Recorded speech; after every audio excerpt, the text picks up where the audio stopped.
Nobody likes being compared. Nobody likes being labeled. Nobody likes feeling like they're not doing a great job.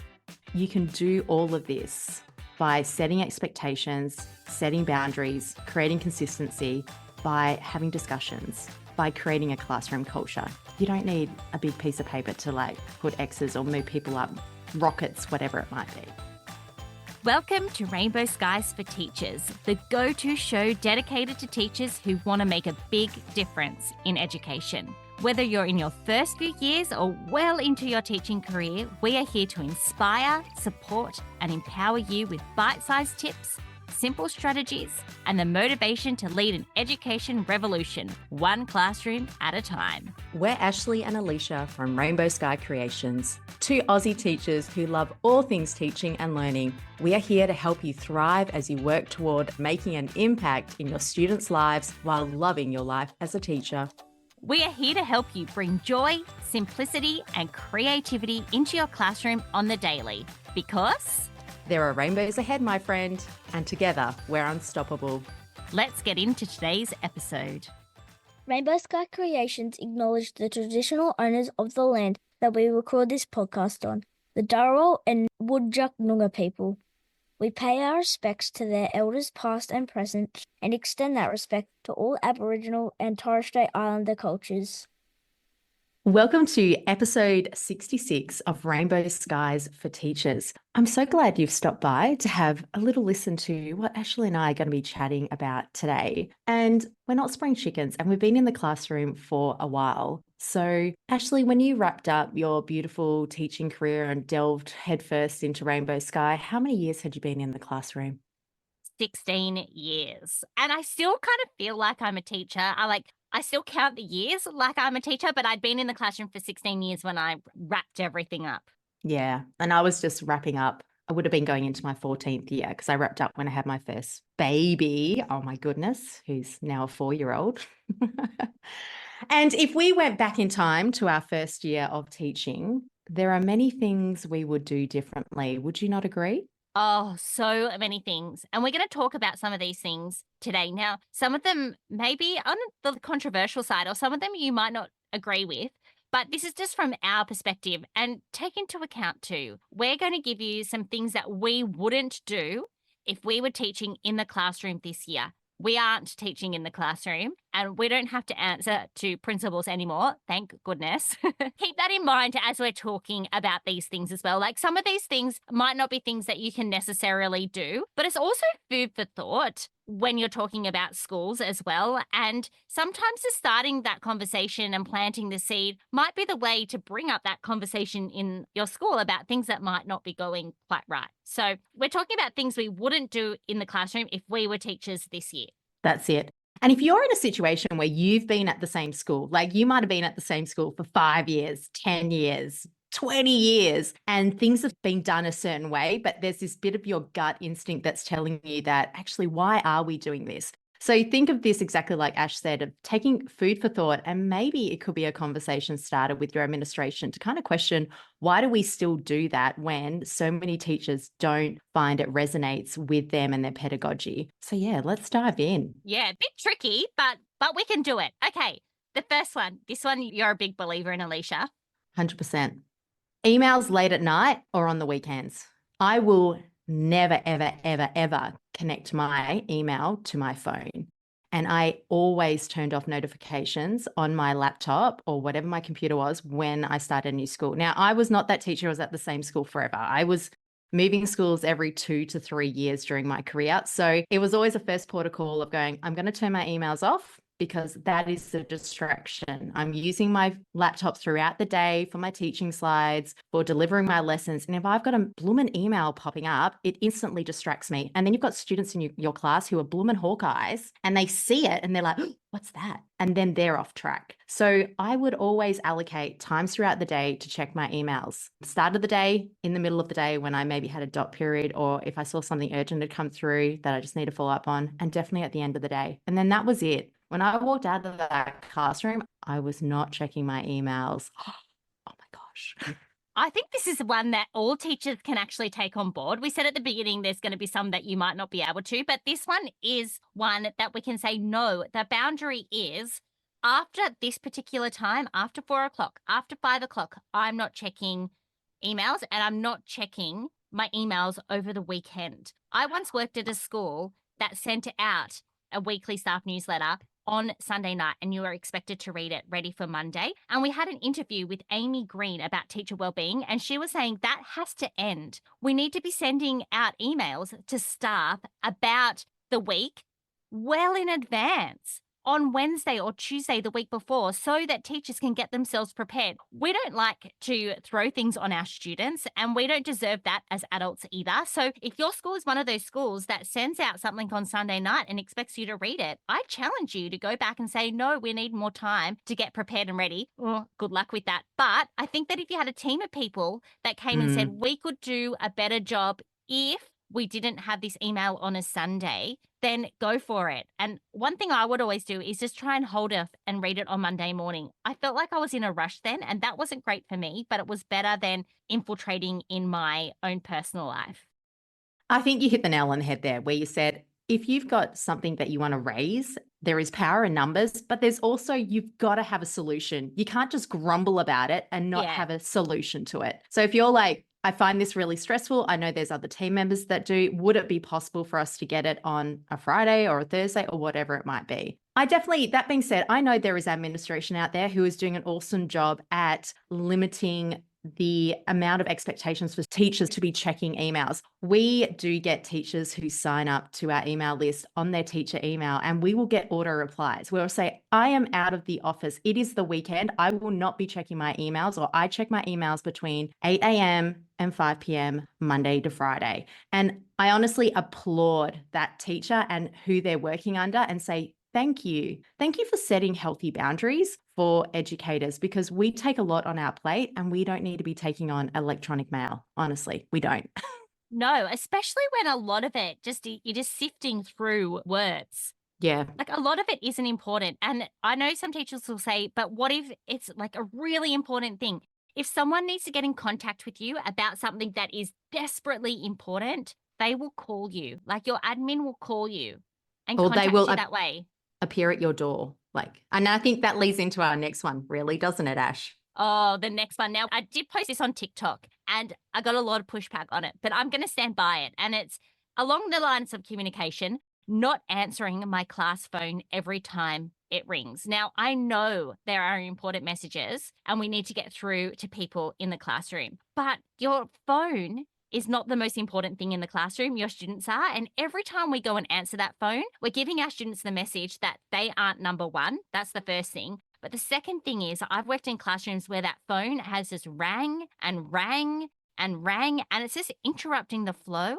It's interrupting your lessons. Some students find it really dysregulating. So that's one thing that I personally wouldn't do. I know other teachers, they get students to answer the phone. That happens in my son's classroom. There's a student that's really well trained that answers the phone, gives the message, so on and so forth. But it's still interrupting their learning. And I kind of feel like we're at school to learn. Now, this is the pushback. What if the office needs to get in contact with you? What if a student needs to go home, etc.? If you don't answer your phone, they'll come looking for you. And you know what? That's okay. At the end of the day, if you're just focusing on the students in your class, that's what you're employed for. That's your number one job. I know, Yeah, this is controversial.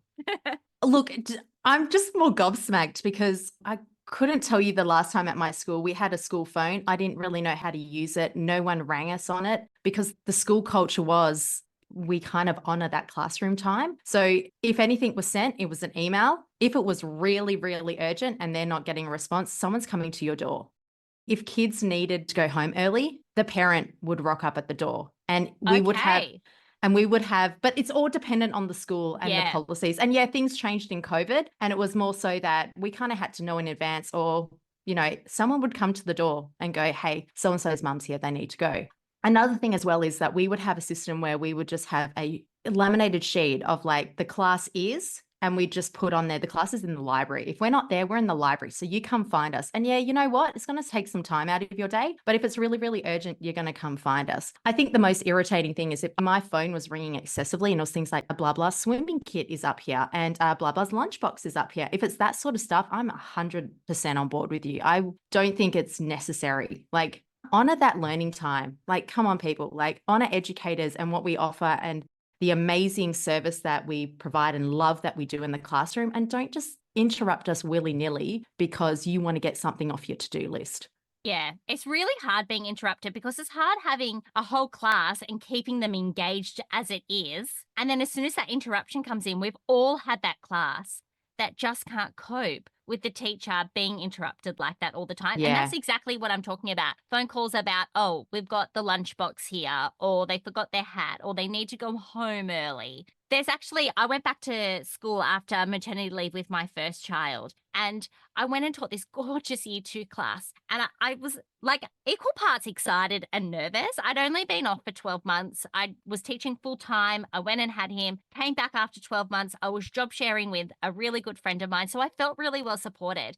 And I got into the classroom. I knew what I was teaching for the morning, and we taught it, and we had a great morning. It was like so smooth, and it was just like riding a bike. But at the end of the morning, there was something that really shocked me, and it was that my class phone hadn't rung once. Before I went on maternity leave, I was in leadership and I was in charge of technology at the school. And my phone was constantly ringing with people having troubles with their technology, with people who turn up at the office that we're here to install the new Wi-Fi, for questions about a meeting to do with the goals of the school. There was this constant interruptions. And that was the thing that I noticed the most, and how freeing it was when the phone didn't ring. So that's what really just sparked the inspiration in this not answering the phone every time it rings. Yeah, I'm on board with it personally. So you tell us, honestly, hit us up and let us know on socials. What's your thoughts on class phones? Does yours ring or does yours not ring? Like Yeah. mine never did. That Well, when it's I was so like, good. It's how do so I good use that there's it? phones out there that don't ring like that. Like, yay. Maybe this would also lead into PA systems. I don't know. Anyway, we can. Yes. The PA system, when you're like in the middle of talking and then you're like, everyone stop. Actually, at Catholic schools these days, I used to work in a Catholic school, and at 12 o'clock, which you'd be prepared for, you would stop and do the Angelus every day at 12 o'clock. And it was fine when I was teaching full time, but when I was part-time coming back from maternity leave, I wouldn't be in the rhythm of it. And you start your lesson and then bam, stop for 10 minutes to do the Angelus. And you were like, oh gosh, the interruptions. We can save that one for another episode on things we Yes. wouldn't do. Okay, let's move on to our next one. Always telling students to hurry. And I guess what we mean by that is the curriculum is jam-packed. We only have a certain amount of time in the day. And then we've got all these beautiful interruptions like PA systems, phone calls happening, special events happening, assemblies, swimming lessons, prepping for assemblies, where we feel like we're not ticking the boxes per se in terms of, I've got this report that I have to put up at the end of term. I need to make sure that students have moved from X to Y or A to B. It can be very easy to get caught up in this hustle pace. And I definitely would say, Ashley and I, if we were back in the classroom, we would slow down. We would take the time to connect with students. We would take the time to delve into concepts. You know what? We would take the time to enjoy that science experiment. And if we had a follow-up inquiry or curiosity about it, you know what? We'd do another lesson the next day. If that's what the kids are writing with and they're engaging, they're learning, and they're wanting to build their skill set. So slow down. Yes, I was a bandit for this, telling little 5-year-olds like, quick, quick, hurry, hurry. That doesn't make anyone go any faster. And really the problem with quick, quick, hurry, hurry was that I had not given us enough time in order to make that transition, do that activity, move on. And you know what? We make mistakes. Sometimes we can't complete things. Sometimes we're running late. This kind of moves on to the next idea of what we would do. But always hurrying along little people. It's not good for them. It's not good for us. So yeah, I'm with you, Alicia. I'd slow right down. Yeah. It's actually interesting that I've done that with my parenting. Like I've really slowed down my parenting because I'm like, oh, you're my classroom of 2. Let's do this. Because it's not great for anyone. And you sometimes go, what is my reason for doing what I'm doing? Like, how is this making me feel? Like, do I feel my heart racing? Do I feel like, the sweat's coming on because I'm like trying to meet a deadline that I have, a fictitious deadline in a way that I've kind of been set by my bosses or set by society, whatever it might be. But yeah, it's self-imposed in so many ways too. Like, we must get through this math lesson before, like within the hour. And if it goes Yeah. over 10 minutes, well, it goes over 10 minutes. Maybe give science an extra 10, 15 minutes next time, you know? But yeah, Yeah. I've done the same with my parenting too. Just tried not to be like hurrying everything along all the So time. we challenge you. If you feel like you're on a bit of a treadmill, a hamster wheel, you feel your blood pressure rising and just the need to be doing, just take a check and think, why am I doing this? What could I do that's going to be beneficial for me, but also beneficial to my students with their learning? Yeah, one of the very best teachers I ever worked with, and I've spoken about her on the podcast before. Shout out to Rach. I'm sure she's not listening to this, but if you are, this is about you. She always did less in her classroom, and I would always try and squeeze in more. But her kids, they were always very well behaved. They were always meeting the learning outcomes, and everyone was really happy. And that's because she was doing less. Like, less is more. Just because you're squishing things in, it doesn't mean that your students are learning more. Yeah, well said. And on that Okay. note, Don't sweat the small stuff is the next thing. I think this is just a life thing in general. But, you know, it might be easier said than done, but putting a lot of pressure on yourself to mark every single book, to make sure that you've done this lesson and this lesson, to make sure you've done that, to reply to all your emails and make sure you're inbox zero by the end of the day. You know what? They're just small things. They're going to be there tomorrow. Don't sweat the small stuff. It's going to lower your own cortisol levels, less stress. You're going to be a better version of a teacher because of it. And if kids do little things, this kind of goes along the lines of them as well. If they do little things, kids are kids. Yes, we talk to them about it, but making a big deal of it and getting yourself all worked up is not going to help. yeah, amen, sister. Don't sweat the small stuff. Ashley, I'm going to let you chat about the next one because I feel like this is something close to your heart.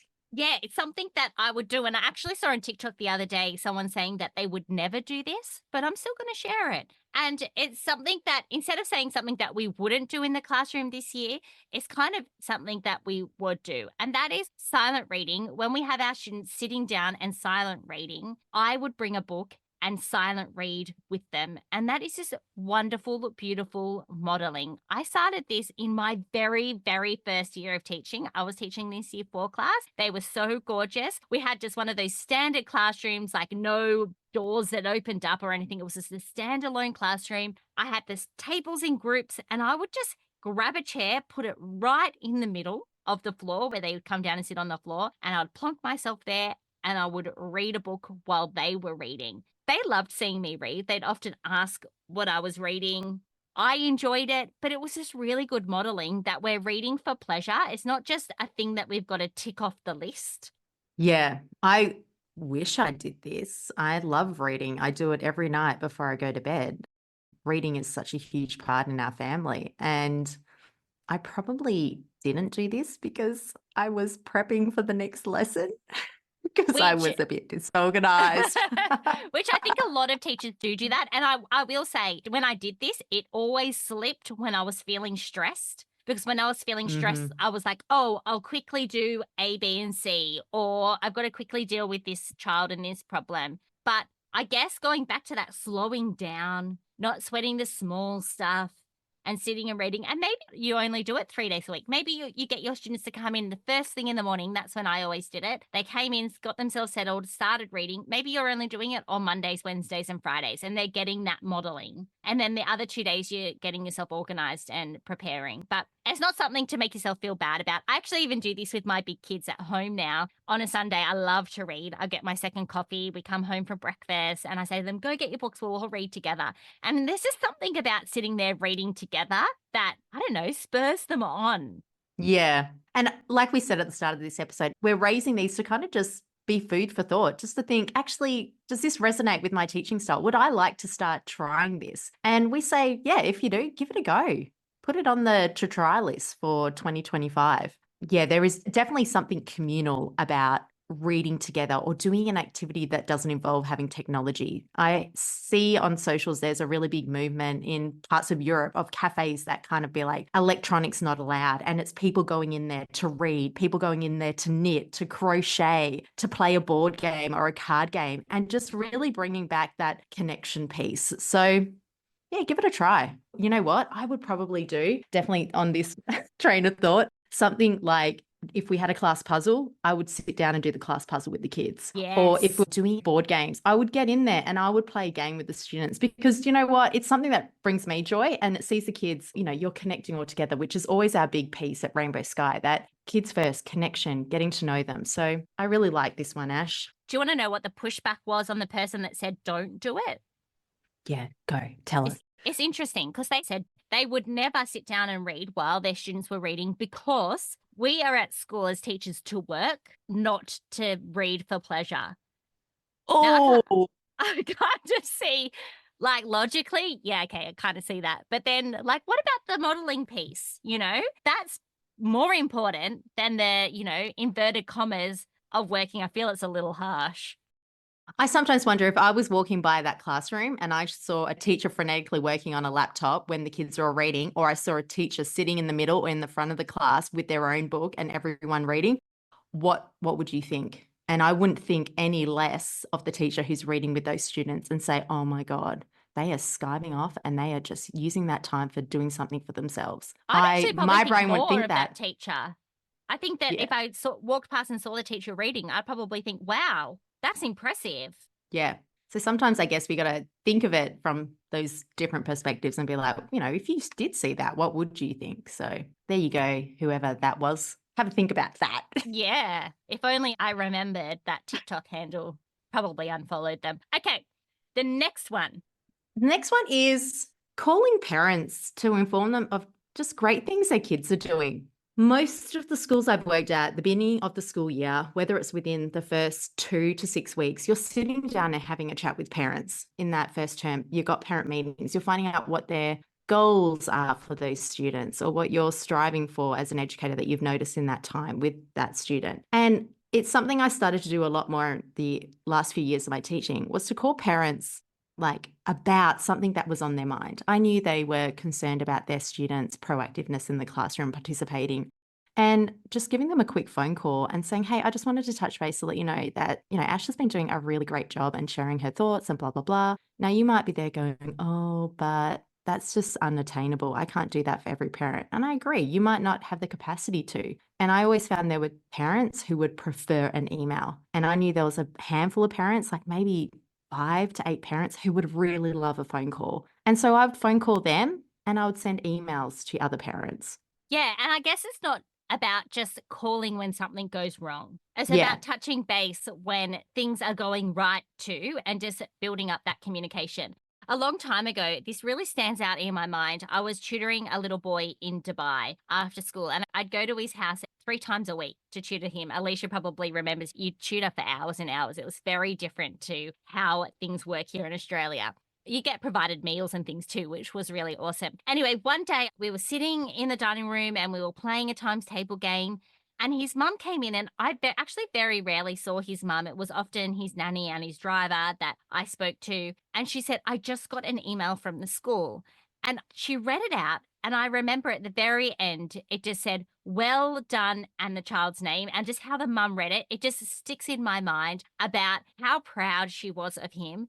And his smile was huge. And the fact that she read it with me as the audience, I will actually never forget it. It made such an impact. And I was able to see it from that side and that perspective. Yeah. And as teachers, we don't often see it from the parents' perspective and how it's delivered at home. So it made such a huge deal. Yeah. And it's sometimes you don't hear about the impact it has until you maybe get that end of year card. And there's probably some teachers going, yeah, well, that's why kids get a merit award every year. And that's why I do reports. But do you know what? It's not going to take too much time out of your day. And I'm going to guarantee the return that you get, one, you're probably going to feel pretty good about sharing something awesome that a kid's done. And it's going to come back around. I'm all for karma, but I reckon that kid is going to come back and relate to you. And just, you might have a bit of a contentious relationship with those parents. And you actually just sharing when things are succeeding and letting them know, I'm on your team. I got your back. It will have a beneficial shift in your teaching with that student and probably that family. Give it a try. For sure. Give it a whirl. Okay, the next one is always sticks in my mind when teaching younger students, but Alicia's laughing because at the beginning of this episode, we were talking about some of these ideas and she was like, oh gosh. Anyway, so it's about reprimanding students for things that they can't help, like when their homework's not there. I mean, that's a parent thing. If the parent hasn't helped them get their homework into their bag, and yes, we need them to be independent, but they do need help with that too. When they're running late for school, like the amount of kids that have walked into the classroom and I've been like, well, you're late. No, let's reframe that and say, oh my gosh, I'm so glad that you are here. They can't help being late. They didn't drive the car to school. We've got to think about the things that are out of our students' control and not blame them or get them in trouble for things, even like bringing in notes, permission notes. Oh, you must do that by tomorrow. I mean, it's out of their control. Yeah, I saw this cool thing. I don't know where it came about, but it was along the lines of, say you're walking out the door and you've forgotten your hat or you've forgotten something that's important, and you walk back into the door, and rather than say it's mum watching or someone else in the house and they go, oh, you forgot your water bottle, exactly like you're saying, you'll reframe it to be like, hey, you remembered your water bottle. High five. You know what I mean? And I think what you're saying about like, so good to see you here today. You made it. That's awesome. Here, come join in. Here's your lesson. And it's instantly making that person feel more positive than negative, or feeling like, oh God, I'm a failure. Oh gosh, I didn't do that right. They're more going, oh, they're so glad I'm here. I feel welcome. I feel accepted. I feel valued. And I think if anything, this is something we could be telling ourselves. We are probably, as humans, our worst critics, our self-critics, our self-talk. So if you're constantly in your head going, oh my God, I can't believe I got that. I can't believe I did that. Start reframing it in your head, because you've got to spend the rest of your life with yourself, you know? So that you do. so if you know your self-talk isn't the best, think about how you're talking to others and start reframing things. Because yeah, look, really bad things happen in life, but a kid rocking up late to school, it's not the end of the world. Or the forgetting the home, it's not the end of the world. So start reframing it, like you said. Yes, it kind of like circles all the way back to don't sweat the small stuff, doesn't it? But also remembering that often a child is not in charge of their circumstances. They're only a child at the end of the day. Remember, brains aren't fully developed until they're 25. So we've got to give the year sixes a little bit of grace as well. Yes. Okay? We really, really do. This is just a side note, but I was at my children's school and I want you to tell me if you think this is harsh or not. We were going to a cross-country carnival, the next level up, and my son was going and all the kids were sitting there. They had to go early on the bus. So we were there at 7:30 a.m. And the year 6 teacher came down and said to the students, okay, year 6, anyone who's here is in my class, please hand in your homework. She expected them to bring their homework and hand it in before the cross-country carnival. Wow, she must have a pretty good system set up, because I know. that wouldn't be happening in my classroom. But I'm interested to know what her return rate was on that homework that week. She probably run a tight ship. Kids ran to their bag and handed in. I thought, wow, that's a little harsh. I think personally I would have been like, woohoo, 6 books I don't have to mark today. Yeah, interesting one. I think, yeah, seems like she has her system set up. Creates her boundaries and she follows through. Her consistency is 2 point, which was always my working on area as an educator. Yes. Okay, so still on that idea of parents, something that I wouldn't be doing, and this is something that's really easily implemented, is I wouldn't be having a parent meeting without knowing what the meeting is about before we begin. So when parents request a meeting, just say to them, sure thing, can I kindly know what it's about? Just so you can get yourself prepared and organized, and say that to them. I want to make sure that I'm prepared and organized and have everything we need for the meeting. So could you just let me know what it's about? And the same in reverse. If you are asking the parents to come in for a meeting, explain to them it's going to be about such and such, just so they feel prepared and they come in armed, knowing what the topic is. We don't want to catch anyone by surprise. Yeah, no one likes being blindsided. So just be upfront, and it doesn't need to be in great detail. Just exactly that. Just coming in to talk about an upcoming report, or just want to talk about some social issues that have been happening in the classroom and I want to keep you up to date with things. So be transparent.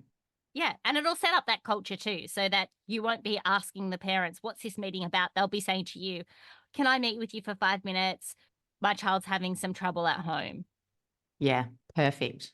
Now, the next one is one that, I hate to admit it, was kind of popular about 15 to 20 years ago. And still, when I was leaving the classroom, were behavior charts or whole class charts. And we're talking about ones that are on display. Like, don't do it.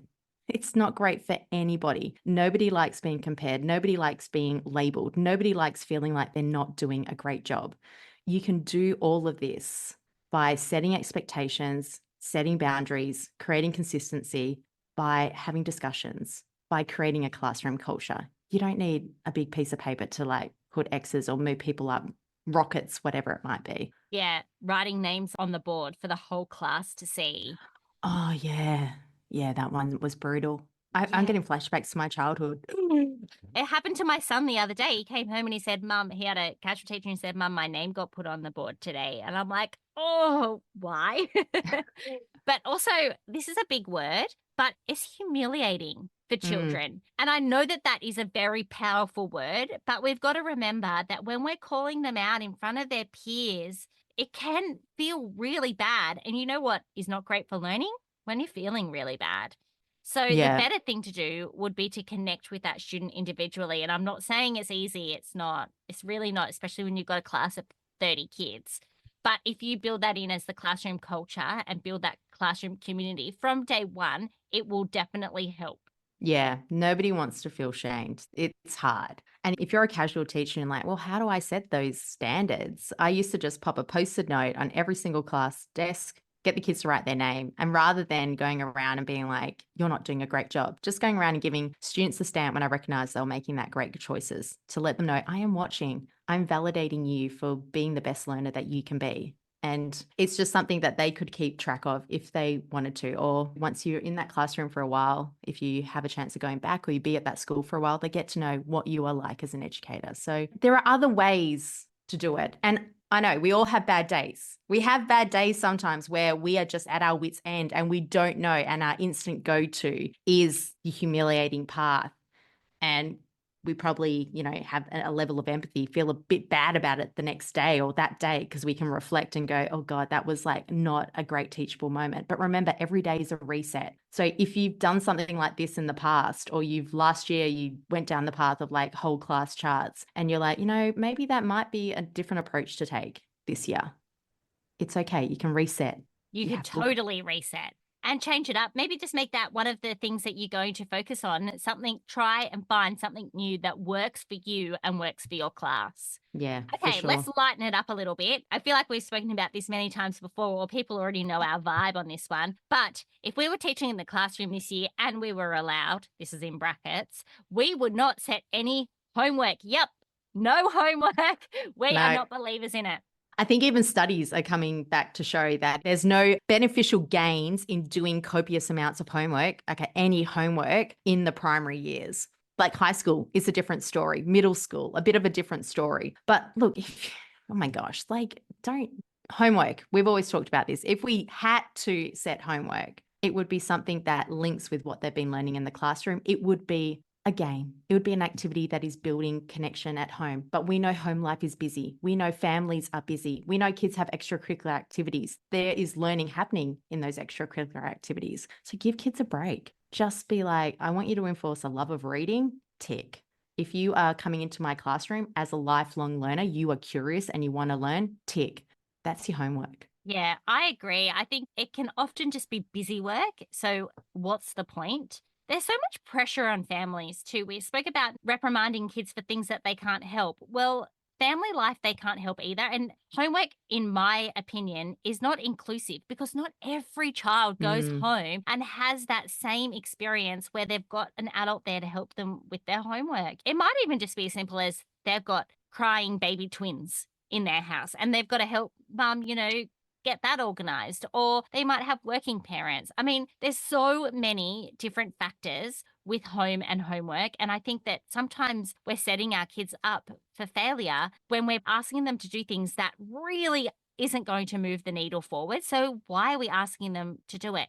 One thing that I often get asked when I say on social media that we don't believe in homework is parents come back and say, but what about high school? Actually, I've even got cousins that have said this. They said, I believe in homework. What about high school? As primary school teachers, it is not our job to prepare students for the homework they get in high school. It is high school's job to teach them how to manage that workload. And I don't think that there's many other systems where we expect another total different sector to do something for just simply to support the next leap in their educational journey. If that works for high school, great. But for us as primary school, the research shows that it has no benefit. And while I'm on this like crazy rant, homework is actually not compulsory in New South Wales public schools. So therefore, it should be taken off the report. Okay, thank you for coming to my TED Talk. Rant over. Love it. So if you're in New South Wales public school, I need to check out what it is in WA and actually all schools. But like, come on, buck the system. Be a rebel on this one. You know what I mean? Like, if they're reading, like we're all for reading, like reading, Yes. encouraging reading. But if you're like having to send home a worksheet for the sake of sending home a worksheet that's got like number drills, recycle it. Don't even waste the photocopier's energy and your stress of trying to get the photocopier working if it's having a temperamental moment. So question your beliefs on homework because you know where we stand. Yes, firmly in the no camp. I do think you will get pushback from parents as well. It's because it's so stigmatized in that terms of this is how it's always been done. And it's that along the lines of if you're wanting to go against the norm on how things have always been done, make sure you've got your evidence to back up your reasons for it. Like we were saying before, if you've got a gripe about something, but you don't have a solution or a reason for an alternative, you need to. And the same goes with why you would be doing what you're doing with homework. So just putting it out there. Yeah. Those parents that really, really want homework, say to them, reading is the most important thing, and then give them some templates for the kids to do a book review and to see how many they do. You know, there's ways to get around it, but also it's the parents' responsibility at home. If they want homework, go and find some. There's heaps of stuff online. I have a kid who wants me to set activities for her. She's 4 and she like wakes up in the morning and she goes, Mum, what are we doing today? What's my activity today? And you're going to have some kids in your household who are like that. And then you're going to have some kids in your family who aren't like that. Look, honestly, don't sweat the small stuff. Have a break from homework. You could even take a couple of weeks off a term to just create a pause. If your school says you got to, maybe just be a bit of a rebel and not do it for the last 2 weeks of term when everyone's getting tired and cranky. Or don't do it the last week. Don't do it the first week. Don't do it in the middle week. Yeah, there's workarounds. Call it a well-being week or something. And the last one, Ash, we'll end with is you tell us. It's on a lighter note. We wouldn't have prizes that we can eat. And purely for the reason that we would sit there and eat the prizes. And I've done it. I've sat there, I've been marking homework or spelling tests or whatever. And I've been eating the prizes nonstop. So yeah. No need to buy that bag of Freddos for the kids. No. Just put them in the trolley for you because you know who's going to be eating them. And if you do go down the prizes, make them memorable moments, like choosing who they can sit with for the day or a group of them heading out early for recess when you're on duty or whatever it might be. So rethink what a prize or a reward or something is for your students. But yeah, save the chocolates just for yourself. Yeah. Then you don't have to feel guilty about eating the kids' chocolates. All right, so let's recap some things that we wouldn't be doing if we were in the classroom this year. No emails late at night or on weekends. Answering the phone during class time. That's a no for us. I know of some people who may not feel the same way. Telling our students to always hurry, move along. Not sweating the small stuff. Trying silent reading by reading and modelling as well. Trying to inform parents when good things are happening, either by call or a golden email. We wouldn't be reprimanding students for things that they can't physically help themselves, something that is parent-led. We wouldn't be having parent meetings if we don't know what it is about. We would ask what the meeting's about before we start. Behaviour charts for everyone to see is a no from us. Setting homework, we are in the no camp for that. And we wouldn't have prizes that we could eat. And all of this is food for thought.